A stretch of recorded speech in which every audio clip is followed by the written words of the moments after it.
ou bien aussi considérable, au fond, n'arrive pas à s'achever sous la forme d'un livre. Ce que j'appellerais la question du livre.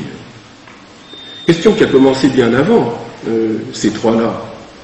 Lorsque Nietzsche, dans les fragments posthumes, à ce qui allait peut-être s'appeler la volonté de puissance, écrit « Das ganze Werk auf eine Katastrophe hinbauen » construire toute l'œuvre en vue d'une catastrophe, en direction d'une catastrophe, en prévision d'une catastrophe. On ne sait pas très bien ce que signifie le auf, hin, et que le texte du livre reste foncièrement inachevé.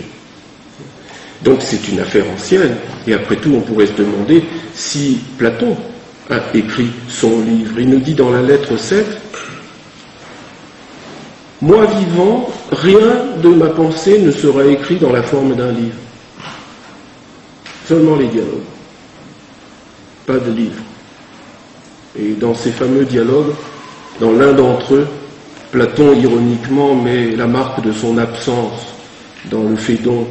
On compte les personnes qui étaient là le jour de la mort de Socrate, et Platon écrit, fait dire à l'un des protagonistes, « Platon, je crois, était malade. » Et voilà ce jour.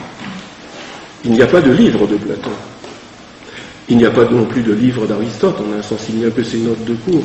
Donc cette absence du livre philosophique, c'est une question qui meut le questionnement de mon obscur et humble travail.